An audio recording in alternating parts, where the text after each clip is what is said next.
Business, हाँ business 8 alphabets वाला ये बिज़नेस आपको आपके लाइफ का हर वो चीज़ दिला सकता है जो आपने सोच रखा है। दुनिया में मोर देन 80% बिलियनर बिजनेसमैन हैं, मगर आखिर वो लोग सक्सेसफुल बिजनेसमैन कैसे बने? क्या हर बिज़नेस सक्सेसफुल होता है? तो आंसर है नहीं। एक सक्सेसफुल बिज़नेस रन करने के लिए आपको कुछ रूल्स, कुछ बातों का ध्यान रखना होता है। तो आज इस वीडियो में हम लोग कुछ पॉइंट डिस्कस करेंगे एंड आई नो ये सारे पॉइंट्स आपके लिए बहुत बेनिफिशियल होंगे। तो फर्स्ट पॉइंट है the law of affection. The law of affection state that the more lives you affect in an entity you control in scale और magnitude the richer you will become. मतलब आपको ये focus करना है कि आप ज़्यादा से ज़्यादा कस्टमर्स तक कैसे पहुंच सकते हो, आप अपनी सर्विस ज़्यादा से ज़्यादा लोगों को कैसे प्रोवाइड करा सकते हो। चलिए एक एग्जांपल से समझते हैं। आपके शहर में एक बेकरी है और एक मैकडॉनल्ड्स है। बेकरी के ओनर ने एक दिन में 500 बर्गर्स बेच दिए और पर बर्गर से उसने 10 रुपये का प्रॉफिट कमाया। तो उसका एक दिन का प्रॉफिट 5000 होता है, यानी उस बेकरी के ओनर ने 5000 का प्रॉफिट एक दिन में कमाया। लेकिन क्या आपको पता है मैकडॉनल्ड्स एक दिन में कितने बर्गर्स बेचता है? 6.5 मिलियन बर्गर्स पर डे, क्योंकि मैकडॉनल्ड्स की फ्रेंचाइजी पूरे वर्ल्ड में फैली हुई है। अगर मैकडॉनल्ड्स पर बर्गर पे 1 रुपये का भी प्रॉफिट लेगा तो वो 6.5 मिलियन की प्रॉफिट बन जाती है, क्योंकि मैकडॉनल्ड्स ज़्यादा कस्टमर को सर्व करता है। तो in comparison to ordinary bakery obviously उसका प्रॉफिट ज़्यादा होगा। मैकडॉनल्ड्स ने भी अपनी शुरुआत एक छोटी शॉप से ही की होगी, मगर उसके बिज़नेस ओनर ने अपने बिज़नेस को एक्सपेंड किया। इसलिए अपने बिज़नेस को ब्रांड बनाओ और ट्राई करो कि आप ज़्यादा से ज़्यादा लोगों को सर्व कर पाओ। सेकंड पॉइंट है problems and need are opportunities. मैंने जितनी भी बुक्स पढ़ी है बिज़नेस से रिलेटेड, उन सभी बुक्स में प्रॉब्लम्स एंड नीड के बारे में मेंशन किया गया है। अगर आपका बिज़नेस लोगों की प्रॉब्लम एंड नीड्स को समझ रहा है तो आपका बिज़नेस कभी भी फेल नहीं हो सकता। इसके बहुत सारे एग्जांपल्स हैं, जैसे पेटीएम देख लो।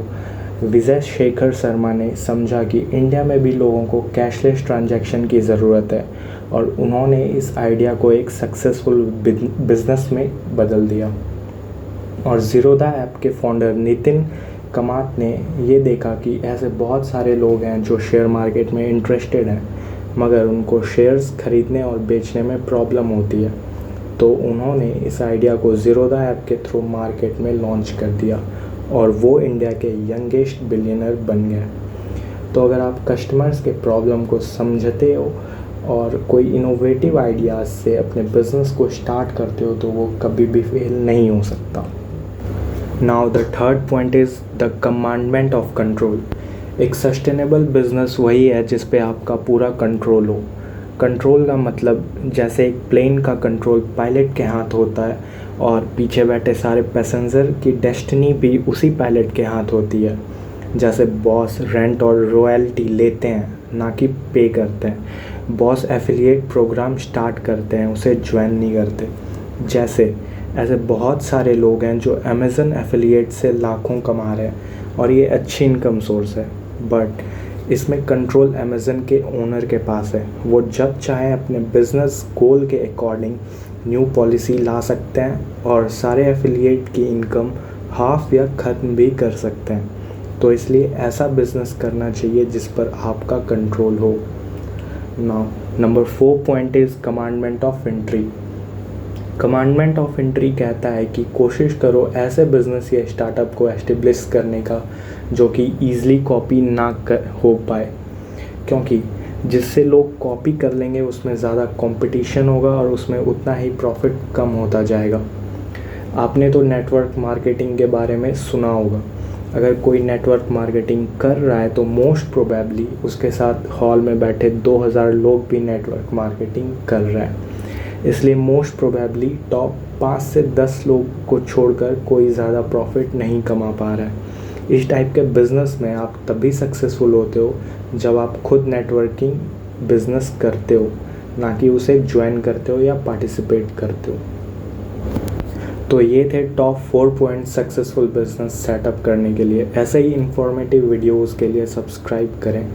तो आज इस वीडियो में इतना ही। कुछ डाउट हो तो नीचे कमेंट करके पूछ लेना, मैं ज़रूर रिप्लाई करूँगा। Thanks for watching, have a good day.